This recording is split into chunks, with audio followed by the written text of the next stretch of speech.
بسم الله الرحمن الرحيم ومن الناس من يعجبك قوله في الحياة الدنيا ويشهد الله على ما في قلبه وهو ألد الخصام فإذا تولى سعى في الأرض ليفسد فيها ويهلك الحرث والنسل والله لا يحب الفساد وإذا قيل له اتق الله أخذته العزة بالإثم فحسبه جهنم ولبئس المهاد.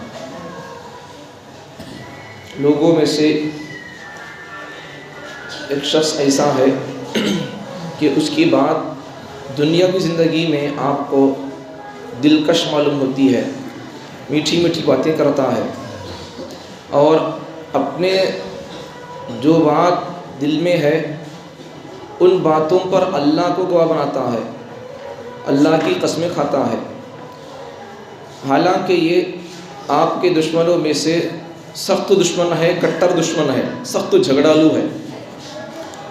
جب وہ آپ کے پاس سے پیٹ پھیر کر جاتا ہے اور دنیا میں دوڑ دوڑ کرتا ہے زمین میں، تو اس کا مقصد یہ ہوتا ہے زمین میں کہ وہ زمین میں فساد مچائے اور آپ کے فصل اور نسل کو ہلاک و برباد کر دے.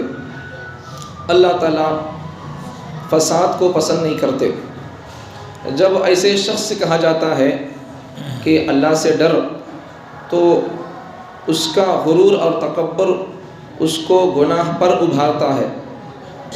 ایسے شخص کے لیے جہنم ہی کافی ہے اور اس کا بچھونا وَلَبِئْسَ الْمِہَادُ، جہنم ہی اس کے لیے بچھونے کے اعتبار سے کافی ہے. کیا ہی بہترین اور برا بچھانا ہے اس کے لیے.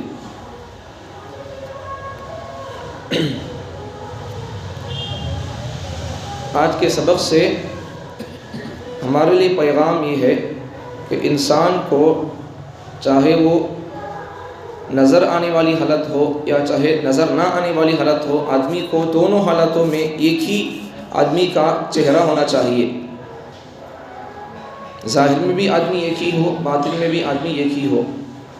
ورنہ پھر اخنس بن شریح جو حضور کے پاس آتا تھا تو قسمیں کھا کھا کر کہتا تھا میں مسلمان ہوں، آپ سے محبت کرتا ہوں، لیکن جب حضور کے پاس جاتا تھا تو پھر عداوت دشمنی ابھر کر آتی تھی، اس کے دل کے اندر سے امنڈ آتی تھی.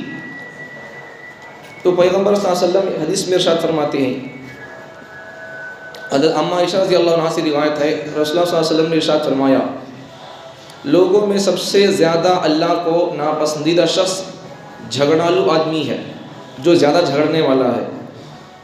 تو باطل کے لیے جھگڑنا یہ بھی منافقوں کی صفت ہے، سخت جھگڑالو اور باطل کے لیے لڑنا.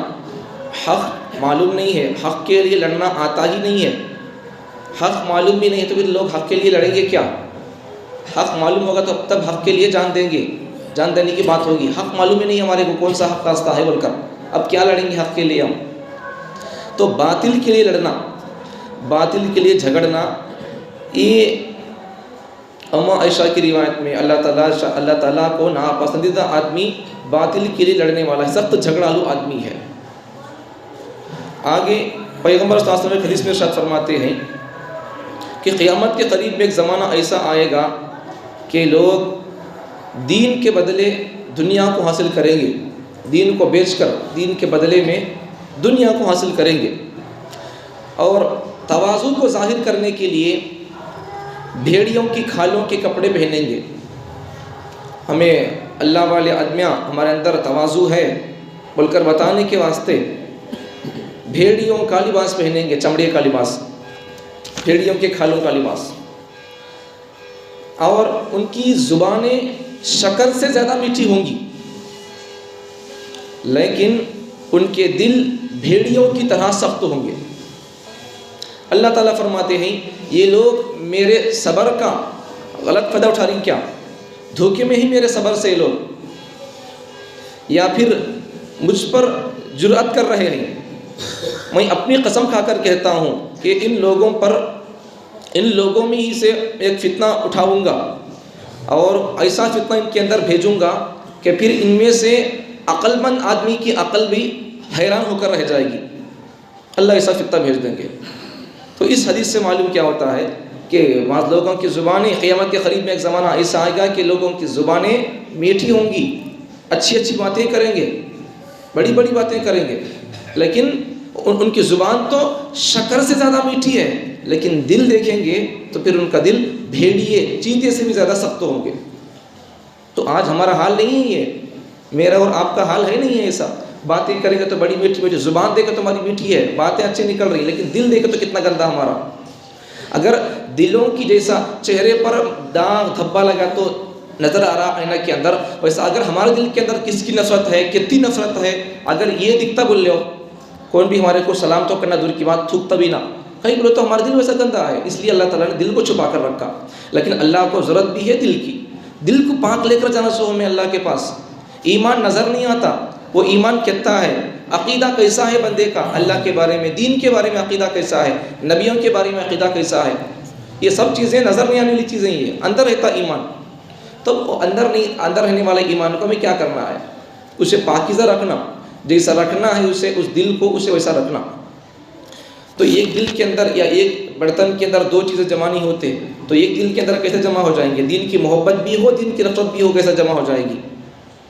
تو یہ ہماری آج کی اصلاح کے لیے حدیث ہے کہ ہماری زبانیں تو آج میٹھی میٹھی نظر آئیں گی، میٹھی میٹھی باتیں کریں گے، اچھی اچھی باتیں کریں گے، لیکن ہمارا دل بہت سخت ہے، بھیڑیوں کی طرح، بھیڑیوں کے دل کی طرح سخت ہے۔ تو جیسا ہم اپنی زبان سے میٹھی میٹھی باتیں کرتے ہیں، ویسا چاہیے کہ ہم کو اپنے دل کے اندر بھی مٹھاس رکھے۔ سامنے سلام کرتے ہیں تو پھر دل کے اندر بھی ویسے محبت پیدا کرے، سمجھ میں آگی بات، ورنہ پھر اور آگے حدیث سنو۔ ہمیں عام طور پر اب جیسے اس آدمی کو بول دیے، تو یہ حدیث اور یہ آیت کا شان نزول تو اخنس بن شریح کے بارے میں تھا، لیکن اس کا عموم سب کے لیے ہے، ہر آدمی کے لیے سبق ہے اس آیت کے ذریعے سے۔ آیت نازل ہوئی ایک آدمی دو آدمیوں کے ذریعے سے، ایک شان نزول تو کل بتا دیا، اخنس بن شریح کا واقعہ، تو حضور کے پاس آتا تھا تو سلام کرتا تھا، محبت پیش کرتا تھا، بعد میں حضور کے پاس سے چلے گیا تو کھیتوں کو جلا دیا، جانوروں کو ہاتھ پاؤں کاٹ دیا، جانوروں کی یہ نقصان کر دیا۔ لیکن اور ایک واقعہ بھی ہے، اور اس کے یہ آیت کا شان نزول تو ان کے لیے تھا، لیکن سبق سب کے لیے ہے۔ اور ایک شان نزول یہ کہ دو صحابہ، مسلمانوں میں سے دو صحابہ جنگ میں جا کر شہید ہو جاتے ہیں، تو دو منافقوں کو پتہ چلتا ہے، تو دو منافق آدمیاں کہتے ہیں کہ ان دونوں کو کیا ہو گیا، ایک صحابی کا نام تھا عاصم، ایک کا نام تھا مرثد، تو یہ دونوں کو کیا ہو گیا، کئی کو انہوں اپنے آپ کو ہلاکت میں ڈال دیے، اپنے گھر کے پاس رہ کو جان بھی بچائی نہیں، چپ کے چلے گئے جنگ میں جا کر لڑنا بول کر، اللہ کے راستے میں جا کر لڑنا بول کر جنگ میں چلے گئے۔ پھر کیا، اللہ کے پیغام کو، اللہ کی میسیج کو، اللہ کے توحید کو سمجھانے میں، اللہ کا پیغام پہنچانے میں اس کا حق بھی اور ذمہ داری ادا نہ کر سکے، نہ گھر میں بیٹھ کر جان کی حفاظت کر سکے، نہ اللہ کے پیغام کو پہنچانے کا حق ادا کر سکے، چپ کے اپنی جان کو نقصان کر دی بول کر یہ تو منافقہ بولتے، تو ان کے رد میں اللہ تعالیٰ نے جواب کے طور پر یہ آیت نازل کر دیا۔ اور اس آیت کے اندر یہ جو واقعہ ہے ایسا ہی بول کر ایسی بات نہیں ہے، سب کے لیے عموم اور سبق ہے۔ تو ایک حدیث میں پیغمبر، اب یہ اخنس بن شریح آدمی کو جب اسے نصیحت کی جاتی، سمجھا جاتا تھا کہ وَإِذَا قِيلَ لَهُ اتَّقِ اللَّهَ أَخَذَتْهُ الْعِزَّةُ بِالْإِثْمِ، دیکھ بھائی تو ڈر اللہ سے، کہیں کوئی ایسا کر رہا، سامنے آ رہا تو سلام کر رہا نبی کو، پیچھے جا رہا تو مسلمانوں کے کھیتیوں کو، مسلمانوں کے جانوروں کو تو خراب کر دے رہا، کہیں کوئی ایسا کر رہا، اللہ سے ڈر، ایسا بولتے ہیں تو کیا ہوتا تھا، أَخَذَتْهُ الْعِزَّةُ بِالْإِثْمِ، اس کے دل کا تکبر، بھڑاس اسے سنے سو بات پر عمل کرنے نہیں دیتی تھی۔ تو آدمی کے اندر جب تکبر ہوتا نہیں، صحیح بات بھی بولیں دے اس کا دل ایکسپٹ نہیں کرتا۔ اب تکبر کسے بولتی؟ پہلی بات تو یہ حدیث میں ہے کہ اگر کسی آدمی کے دل کے اندر ذرہ برابر بھی تکبر ہوگا تو اللہ تعالیٰ اسے جنت کے اندر داخل نہیں کریں گے۔ تو اس لیے آدمی کے دل کے اندر تکبر نہیں ہونا۔ اچھا ایک حدیث سن لو، تکبر ہو تو آدمی کیا کرتا اس کے بارے میں۔ حضور صلی اللہ علیہ وسلم نے تکبر کی حقیقت بیان کرتے ہوئے فرمایا، حق کو ٹھکرانے اور لوگوں کو حقیر جاننے کا نام تکبر ہے۔ دو باتیں، حق کو ٹھکرانا، صحیح بات سمجھ میں آ رہی، سننے آ رہی، پھر بھی کیا کرنا، اے بلّہ بولتے ہیں جنوں، اب آپ کیا بول رہے ہیں سونا، پہلے سے کرتے بولتے آ رہے ہیں جی میں کیا بلّہ بول رہے، بلّہ کیا بھی نہیں بول رہی۔ دیکھو ایک بات ہمارے کو معلوم نہیں ہے کون سی، تو بہرحال بات معلوم نہیں بولے تو اب وہ نہیں چھوے کو ہم کیسا بول سکتے ہیں؟ اب ہمیں مکہ مدینہ نہیں دیکھے جا کر ہمیں اس کا انکار کر سکتے کیا؟ نہیں چھوے بول کر اللہ کو نہیں دیکھی ہمیں، انکار کر سکتے ہیں کیا؟ نہیں بول کر نہیں کر سکتے۔ ایک بات کا معلوم نہ ہونا، کسی بات کے بارے میں ہمارے کو معلوم نہیں ہونا، اس کے نہ ہونے کی دلیل نہیں ہے یہ۔ ہمارے کو کوئی بات معلوم نہیں ہے تو وہ نہیں بول کر نہیں، ہمارے کو اس کا علم نہیں ہوتا 600، لیکن وہ چیز حقیقت میں ہے۔ تو پیاری بات، تو وہی سچ ویسا ہے ہمارا معاملہ بھی۔ اگر ہمارے کو کوئی چیز معلوم نہیں تھی، بتا دیے، سمجھا دیا ایسا بول کر، تو لوگ کیا بولتے ہیں؟ کیسا آپ بولتے ہیں، تمہیں پہلے سے کرتے آ رہی، پہلے سے بولتے آ رہی۔ ارے بھائی پہلے سے کہیں کا بولتے آ رہی، کیا بولتے آ رہی؟ ہمیں کیا بول رہی ہیں؟ ایکسٹرا فٹنگ کر کے بول رہی ہے، سچ بول رہی ہے۔ ہمیں بھی تمہاری کو بات معلوم نہیں تھی، اب ہمیں بتا دیے اسے، اب کیا ہو رہا؟ آدمی حق کو، سچ بات کو سن کر تسلیم کرنا تھا، نہیں مانتا نہیں آدمی۔ سمجھ میں آ رہی بات؟ یہ دیندار لوگوں کا بھی یہی حال ہے، تو حق بات کو لوگ تسلیم نہیں کرتے۔ تو اس لیے حق بات کو سننا، تو حق کو ٹھکرانے اور لوگوں کو حق سمجھنا، یہ دو چیزیں۔ حق کو ٹھکرانا، اگر ہمیں کیا تو غلط کام کرتے تھے، تو اگر کوئی آدمی بول دیے تو پھر ہمیں سمجھ لینا چاہیے اسے، ارے انہوں صحیح بات بول رہی بول کر، ہمیں اب معلوم نہیں تھا ہمارے کو، ابھی نہ بول رہی، سچ ہے، حق ہے، ماننا چاہیے اسے۔ تو ہمارا معلوم نہیں ہونا وہ بات نہیں ہے، ایسی بات نہیں ہے، وہ حدیث نہیں ہے، ایسی بات نہیں ہے، وہ حکم نہیں ہے، ایسی بات نہیں ہے، وہ کام نہیں کرنا چاہیے، ایسی بات نہیں ہے۔ ہمارا معلوم نہیں ہونا، ہماری جہالت اس کام کی غیر موجودگی، معدوم پر دلیل نہیں بنتی۔ ہمارے کو معلوم نہیں تو کیا ہوا، وہ چیز ہے پہلے۔ سمجھ میں آ گئی بات؟ تو اس لیے آدمی کو اگر دل کے اندر تکبر ہوتا ہے تو اس کی پہچان کیا؟ کس کے اندر تکبر ہے؟ میرے اندر تکبر ہے یا آپ کے اندر تکبر ہے؟ پہچاننے کے لیے آسان راستہ، آسان بات کیا؟ پیغمبر صلی اللہ علیہ وسلم کی حدیث سے حق کو قبول نہیں کرنا، سچ بات، حق بات کو سن کر بھی قبول نہیں کرنا۔ آج ہمارا حال تو یہ ہے، حق کو قبول کرنا دور کی بات ہے، حق کو سننا ہی نہیں چاہتے ہمیں۔ یہ ہمارا حال ہے، یہ ہمارا زمانے کا آج مسلمانوں کا حال ہے، نمازیوں کا حال ہے، یہ حال نمازیوں کا۔ ایسا نہ کرو، ورنہ پھر ہمیں فتنوں کا شکار ہو جائیں گے۔ اللہ تعالیٰ پیدر میں دشمنوں کو اللہ بھیجتا رہے گا فتنوں کا، اور ظالموں کو اللہ تعالیٰ تسلسل سے اللہ بھیجتا رہے گا، ان کے ہم نشانہ بن جائیں گے۔ اس لیے حق کو سنو، یا تو حق بولو، یا تو حق سنو، یا تو حق والوں کا ساتھ دو، نہیں تو کم از کم کیا کرو، حق بولنے والے کا ساتھ نہیں دے سکتے، حق نہیں بول سکتے، تو پھر کیا کرو، اپنی زبان کو چپ رکھو۔ سمجھ میں آ رہی بات؟ ان کے بارے میں کچھ نہ بولو، وہ بولیں گے اپنی جان کو خطرہ میں ڈال دیں گے۔ حق بولنا معمولی بات نہیں ہے۔ ایک زمانے میں ظالم بادشاہوں کے سامنے حق بولنا پڑتا تھا، ظالم بادشاہوں کے سامنے، فرعون کے سامنے حق بولنا پڑتا تھا، نمرود کے سامنے حق بولنا پڑتا تھا، حجاج بن یوسف کے سامنے حق بولنا پڑتا تھا، ابو جہل کے سامنے حق بولنا پڑتا تھا۔ افسوس کی بات ہے کہ آج کے زمانے میں علماء کرام کو نمازی، پہلی صف کے نمازیوں کے سامنے حق بولنے سے علماء کو ڈر لگتا ہے۔ کیوں؟ کہیں ہمارے کے اوپر یہ لوگ حملہ کر دیں گے۔ مطلب کیا ہو گیا، آج کے ہمارے نمازی لوگ بھی بعض لوگ جن کو حق پسند نہیں ہے، سننا نہیں چاہتے، نہیں وہ لوگوں کو حق پسند نہیں تو لوگ کیا کریں گے، سننا نہیں چاہتے، نہیں علماء سے بدلہ لیں گے، ان کو مارنے کی کوشش کریں گے۔ ایسے واقعات بھی آئے، جب حق بولنا شروع کر لیے بعض جگہ پر علماء، تو ان کے اوپر ان کے گھر کو چلے گئے اٹیک کرنے کے لیے، گھر کے دروازے ڈرلنگ مشین لے کر سوراخ ڈال کر حملہ کرنے کے لیے چلے گئے۔ یہ سب حق کی تلاش نہیں ہے، لوگوں کو حق سننا نہیں چاہتے، بولنا نہیں چاہیے، یہ ہے جو آج کا حال۔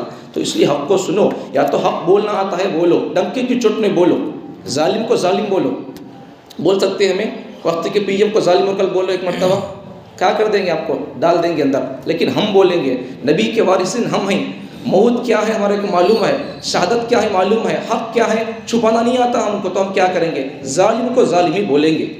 ہمارے علماء نے، ہمارے حضرتوں نے کیا نہیں کیا، حق کو حق بولا تو ہم بھی بولیں گے۔ سمجھ میں آ گئی بات؟ اگر ہم حق نہیں بول سکتے تو کیا کرنا، جو لوگ حق بول رہی ہیں ان کو بولنے کا موقع دینا۔ تو پیغمبر صلی اللہ علیہ وسلم حدیث میں ارشاد فرماتے ہیں، ظالم کے سامنے حق بات بولنا یہ بھی جہاد ہے۔ افضل الجہادی کلمت حق عند سلطان جائر۔